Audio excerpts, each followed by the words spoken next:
Hello, welcome back to the channel.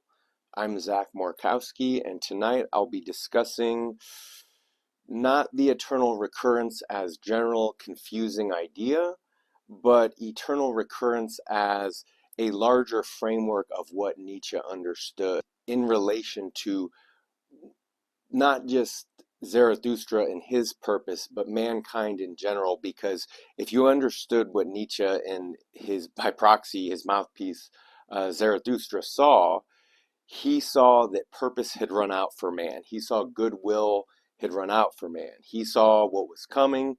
He saw the past, he saw the present, and between those two, he could see what the future held in store, right? And then from there, what it was is it's not like it's a whole section, it's just a few lines, but from there, whole vistas open up. And when I think of the eternal recurrence, it's not just the idea that the same things happen over again, it's the framework in which it happens, it's the environment and chiefly the people.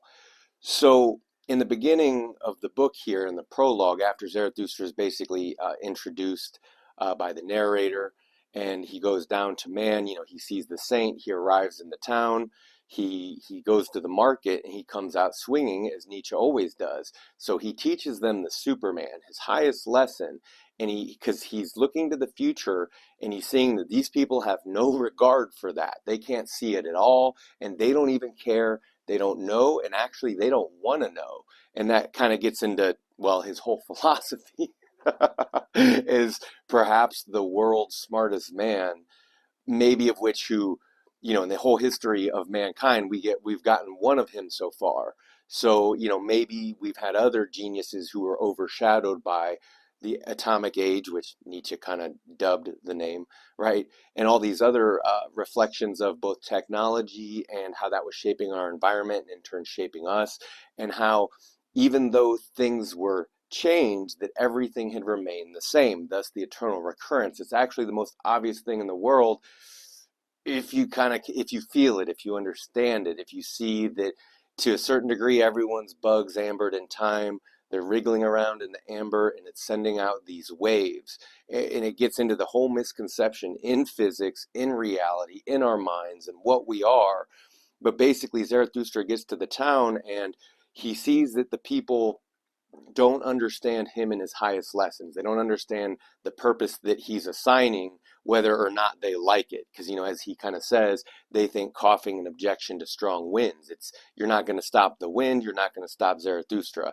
So they don't understand him. So he goes from, okay, they can't understand me, they can't understand the Superman. I'll give them a bridge to which they can connect. And that's the most contemptible thing in the world, and it's the last man. And the last man isn't a fluke or an accident. It's a point of arrival in time. It's a resonance, maybe dying off even.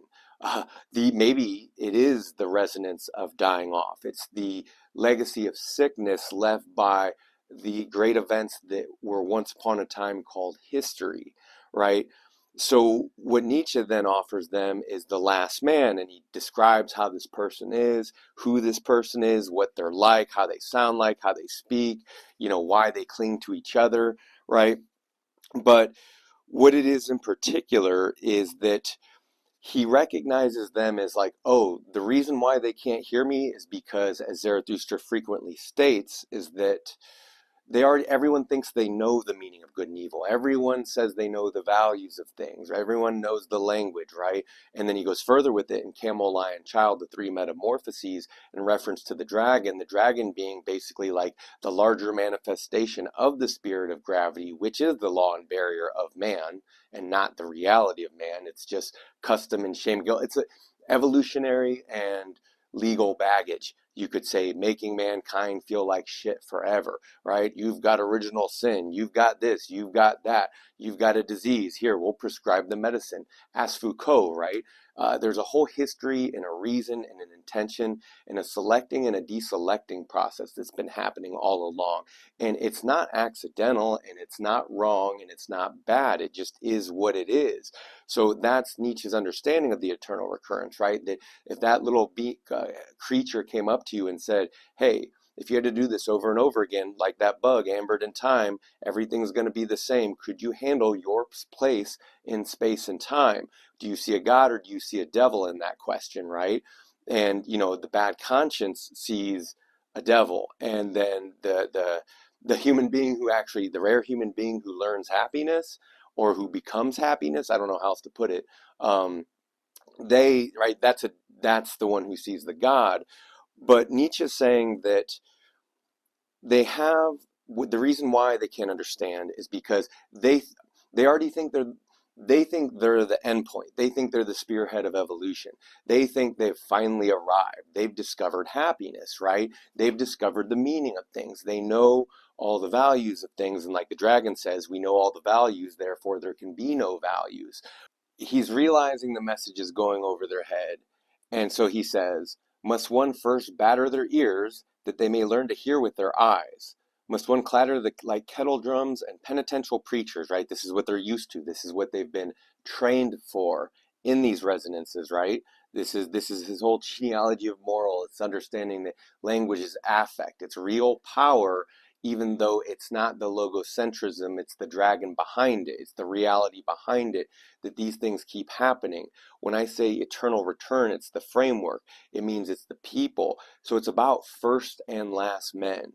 In genealogy of morality, Nietzsche points out that that the original superior men, the original ideal man, the reason what made him ideal, what made him the perfect human being, wasn't just that he was the first. It was that what made him the first was that he wasn't just strong and healthy of body, but of mind. It was actually his psychical powers which made him superior, and the real creature, the real wise man, the real human, Homo sapien, who could look in, who could discern patterns, who could come to more complex thought.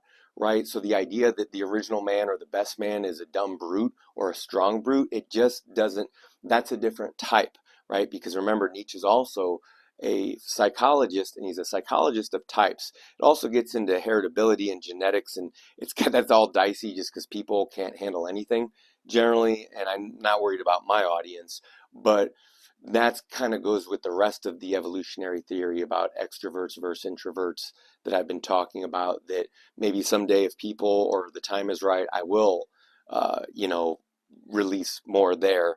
But in the meantime, he realizes, so again, he's giving them something they can relate to, something that's contemptible, therefore relatable, but that's the thing. Everyone thinks they're hot shit. So he goes, they have something where they are proud. What do they call it? What maketh them proud? Culture, they call it. It distinguishes them from the goat herds. So to the cultured person, their imaginary collection of numbers and things and their hoarding, like that's kind of seen as what the goat herd has. They have their flocks of sheep. These people are the flocks of sheep to something, a bigger force than them that they can't even grasp. But culture, they call it. It distinguished them from the goat herds. And it was this one line which all these other thoughts basically ride upon. And yes, I've talked about some of it before, but it's at this point in time, culture, they call it. It distinguished them from the goat herds. They dislike, therefore, to hear of contempt of themselves, right? If you already know the values of things, if you already know what's right and wrong, if you already know what profound and deep thinking and feeling and meditation and reflection and practice and discipline and virtue look like, right? Who could tell you anything about anything, right? Especially when your whole perception of the world rests upon that. But he goes, I'll appeal to their pride. I'll speak to them of the most contemptible thing, and that is the last man. So putting everything together now, that's to say these are matters of first and last men that Nietzsche kind of, just like a lot of profound philosophers and thinkers before him, he discussed types of men. Why? Is it some arbitrary thing? No, it's a pattern, right? It's a pattern of seeing how and why men differ. Why are so many forgotten and gone? Why are so many willed and they don't seem to have any will of their own? Why do so few appear to say anything or to write anything, original or new in terms of the genera species? But Nietzsche's talking about the Superman. They never technically left. They only ever return. Emerson talks about this in Self-Reliance, and Nietzsche knows it to be true. The wave of which society composed, does not change. Its unity is phenomenal. It can only rise and lower, right? Can only go in circles. So the idea that history was going to be a deliverance, to ever take us anywhere, to ever do anything, it's like, no, Nietzsche realizes, back to kind of the what was the doves in my head earlier, is that what Nietzsche realizes is, oh, these people have lost their purpose. Here they are just mindlessly in the marketplace thinking they know what's what, and they have barely even opened their eyes, right? He sees where they're at. Contemporary in his history, in the real world, let's say, and not the fictional world of Zarathustra's mountain. But in the real world, the people of his time and place, the Germans, they were basically, you could think of them as the most intellectually and technologically advanced civilization on the earth. And, if you know what followed, you see how that played out. And what Nietzsche saw and offers is an alternate history, not just of everything that's happened thus far with the species, right? Which is a fictional term because there is no species. There's a bunch of human beings all over the place, and they're different types. And so, again, what Nietzsche's realizing is that it's an eternal return, a seeking and reseeking and fleeing and refleeing of many gods, right? These beings, they come and go, but from the framework and the world in which they dwell and the human values upon which it centers, right, upon which came all our arts and everything else that is valued by civilization to this day, right? It's never been about the framework. No one, the the goat, at the end of the day, the goat herder is thinking about making his living, even if he loves his sheep, right? That there's been a mystification, a stupefaction, a degeneration specifically. So we go from the first men to the last men. Once mankind encircled the globe, once the general species built these super monsters or super dragons called, worldwide empires, and there's only a handful of them that have any relevance or power in the world ultimately, right? Technologically, which is culturally, which is artistically, right? This is where America took over by being the world's biggest loudmouth and projection screen, right? Both projecting outward and being a screen for everyone else to project their fantasies. There's a whole allure and draw, like in the New Idol when he says the state hangs endless swords and many cravings on them. That's what he's talking about. There's this whole allure to culture life and the state and to serve it so you can be recognized in its basking glow. But again, Nietzsche sees that it's all bankrupt. Ideology, religion, people, the ideas of virtue, right? Because he talks about it. Everyone's sick and asleep on these things at this point. By the year 1900, God's laughable, morality's laughable, doing the right thing is laughable, and it is to this day. Even though people still cling to morality, because they don't actually understand that it's simply the weaker bargaining position, and often bad taste, because people will go, why would I give you goodwill if you're just going to use it to attack me, or whatever the case might be, right? There's many social dynamics involved here. So Nietzsche's pointing out, again, being an intelligent animal, being a human animal means being more human and less animal, right? We're actually moving in one direction only. And the atavistic type, the age-old type, the other type who return, who seem to be only primarily, predominantly, and externally seeing type, thus they can't understand the eternal return. They can't understand that there's nowhere to go and that there was no changing it anyway, because that was all a cover story anyway by those who want to retain their happiness, and by that I mean retain their power. So Nietzsche sees through the veil. It all comes apart in his hands. He sees the people around him are largely full of it. It's fully reflected in the entirety of this book, and it's not. Oh, and I guess here's what's earnest and sincere about it. Unlike his philosophy, which is strong and sassy and all these other things, is that in here he doesn't, like, kind of like what Alfred North Whitehead says.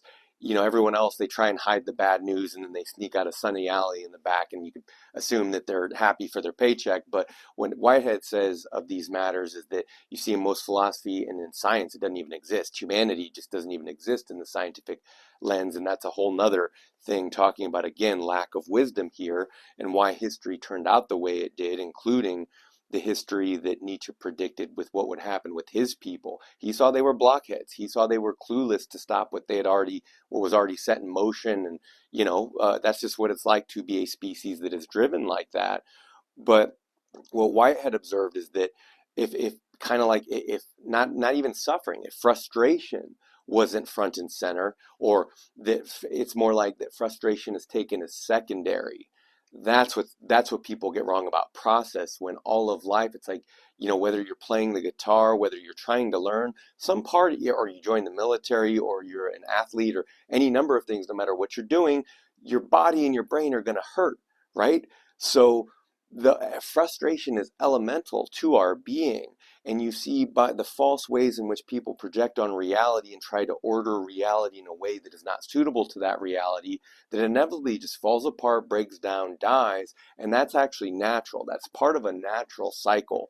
And as a brilliant friend of mine pointed out, it's okay for, like the forest floor can live on animal waste and trash alone, right? It can recycle that. But humanity and civilization and the human spirit cannot live on waste alone. Nietzsche saw that they were wasted. He saw that they were salted soil, right? That's exactly what he says, is that someday their soil will be barren. They will no longer be able to comprehend or produce these things unless we shape them, unless we push them, unless we keep, rather than assuming we can reach stasis here and now, or over jump some goal that we can't even conceive, we actually have to ascertain what that is. Because again, the most profound thing about this is, because people already think they know what's right, that's what kills the future. That's what robs from your children. This is why Zarathustra says, I make amends to the future. I make amends to the children. No more fatherlands, no more motherlands. He set sail, he departed, he said never again. He knew how alien and how gone from everything he indeed was. He was beyond good and evil, and he was beyond the species present then, and he would be if he was here now, right? It hasn't changed. Maybe in another 2,000 years, humanity will be fortunate enough to have someone of his type, and the people around him won't be such blockheads that they just kind of or that they can barely keep up with him. And by all accounts, he's a gentleman, and he was a ultimately normal civilized human being, or at least he learned to blend in with the crazy people. Because remember, as he says, insanity is rare in individuals, but the rule of ages. So, like Whitehead says, what Nietzsche puts in is what everyone leaves secondary or out, and that's frustration, that's sadness, that's despair. Zarathustra goes through it all, and he's not ashamed to account it or tell you about it. And in this case, it was his very first connection to man, and he was going down to man out of love, because he understands, like, it's going to be more of the same. Nothing's going to change. If not me, no one else or someone else. And that's the way it's always been. And that's been part of the larger gender war, which is the war of all wars, which is Hobbes's state, which is, the modern dystopia that wears the garments of a utopia, right? So this is kind of where we're at, and this hasn't changed either, right? 2 centuries of nihilism. We're barely halfway through that, and everyone still thinks and is arguing and trying to pursue, right? Because this is what I'll say: it's like, not like anyone ever stopped. That was the lie of it. The history was in stasis, that it could stop, that there was nowhere to go. No, that's the general species. That's the extrovertive sensual world that doesn't have enough materials to give everyone the same lame-ass suburban dream. It doesn't have enough wealth, and not like people would share it, I mean, that's what I really mean, and that's what everyone else means, right?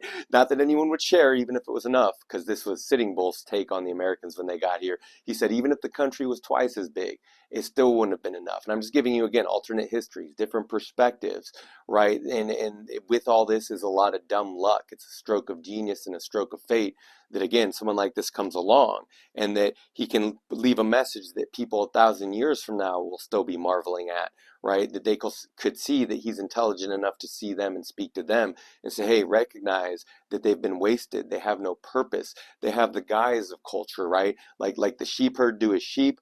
These sheep have their culture, and it's what differentiates them from the animals. So there's nothing new you can tell them. There's nothing you can, right? Like, it's going to be hard to get through to these knuckleheads. And Nietzsche, luckily, he loved them enough to even try, right? So he makes no bones about that, because he has to, because he recognizes, hey, I'm a bridge to the past, I'm a bridge to the future.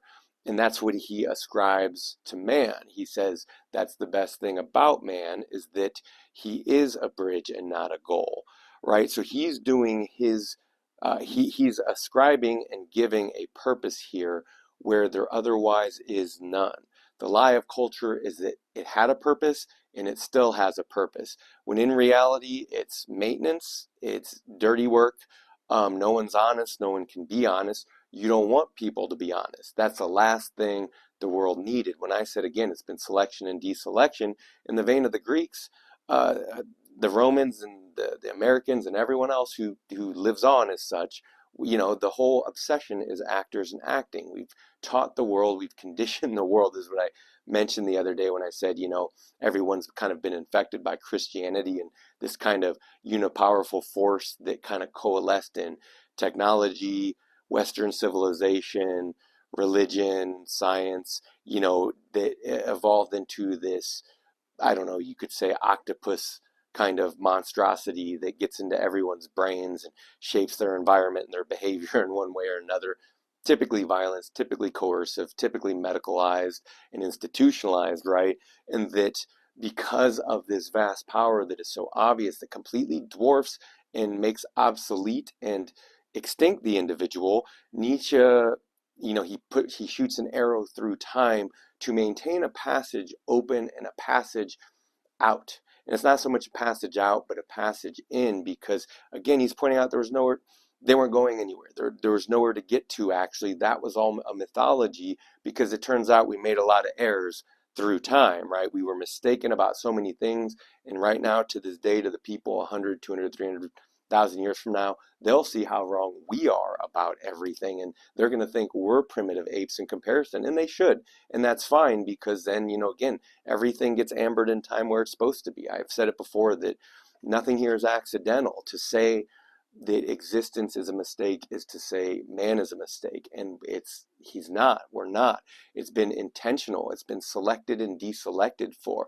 There's a lot of love and a lot of happiness in the world that's easy to take for granted, when again, when we do put frustration and suffering as individuals or groups as centerfold in culture, in ideology and beliefs, and also the deriving of the is from the ought from these suppositions, which is a big shell game. It's a big con game. When you have so many people in the will to power clashing, like, there's no way you're going to get these people to play fair, because playing fair is giving up advantages. No one in the real world would ever do that. No one fighting a war ever does that. No people retaining power ever does that.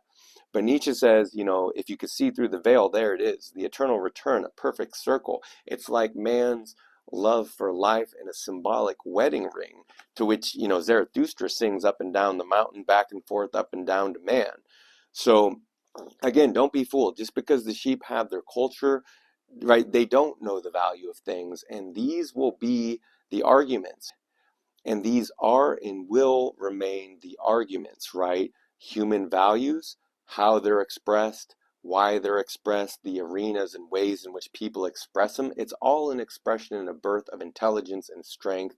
And the idea that anything is wrong or isn't as it should be, or is it, again, that the intelligent people, the introverts and the extroverts, don't already have their subdivides in the world occupying their places in space and time, as if everyone and anyone always just mingled on top of each other, like we were all one thing, when in reality all of human, from tribal life even to outer life, is that it's been several rings and circles of creative and powerful human forces clashing, colliding, living, dying, but repeating, of which personality type predates civilization. It was tribal, meaning tribal specialization, thus the archetypes and the symbols that kind of come from the collective unconscious, which isn't even real, right? There's this idea that it's real as a spoken force. We keep it alive in the moment, but there's no substrate. What it is we can see, for the duration of time that we have our senses, we can pick up on these patterns. Beyond that, the floor is open, the world is open for those who are willing and unafraid to go these routes. But I get it, because if you're there with the herd, if you're accepted by the goat herds, if you're accepted by the sheep, generally you'd have no reason to, and it's dangerous to. Hence Nietzsche describes the last man as he does. But again, it's all an eternal return. There is no it's otherwise to just talk about that concept by itself is pointless, because I just think it only ever further confuses people. But in the light of history, again, of technology getting away from people, civilization and forces getting away from people, the illusion that anyone was in control beyond the fact that it is a selected for process, and that you can see this reflected for in all nature.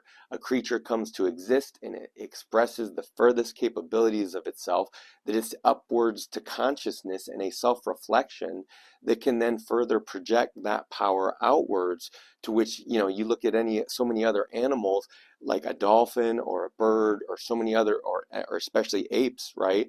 You can see that they have similar capacities for power and its projection, but whatever the forms of the cognizant capacities and the functions that lead to thinking, seeing, remembering, right? Because it's not just information, it's the value of information, knowing how to use information, right? If you have a sword, it's like, well, that's a good way to cut yourself or get yourself killed by fighting the wrong person at the wrong time, in theory, but it's knowing when and how to use all these things, right?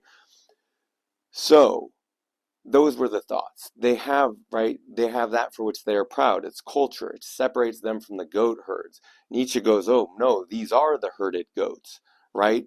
This is the way it's kind of been playing out for a long time. Plato's the original Machiavelli, right? We zigzag, we switch back and forth, all the way up to Nietzsche, where he points out, he has to go back and say, now all the way at the very beginning of time, right? Because these are matters of first and last men.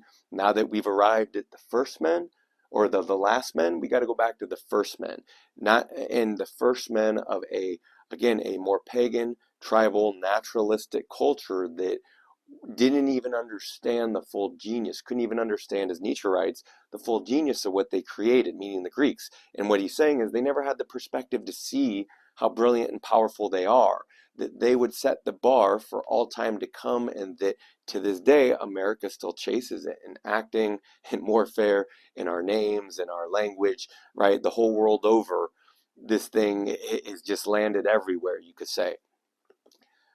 Anyway, I went on a little bit longer than I intended, but it was all off the cuff, all a relation of things I've seen in time and space. Because here's the thing about the framework. If you can actually see the framework and you've been around the block a few times, then chances are you already have the sensory data, right? Because truth is found in the senses. It doesn't exist outside in some platonic form, even though that's the ideal, right? Even with the notion like resonance. However, that does seem to be a pattern that kind of stretches to the heart of the cosmos. So I don't claim to know, right? Everyone already knows the value of things. They did 100 years ago, and then what happened? They do now, and then what happened? And 100 years from now, it's probably going to be, again, they say they figured it out now, and then what happens? So to anyone in the near present or the far-flung future, this is all open for interpretation. This is all open for your eyes. Those with the mind, because Nietzsche says, not all words are for all ears, and not all things are for all people, right? Because that's also a matter of types. So again, with the framework, what it is that if you see the framework, chances are, and you're familiar with types, and especially whether that's Jungian typology and especially Nietzschean typology and a lot of the other kind of subject matter I've talked about on this channel so far, then chances are it's going to be one of those things that now you're unable to see. And that's ideally what a good or a real theory is. It's something that can actually survive the ages, right?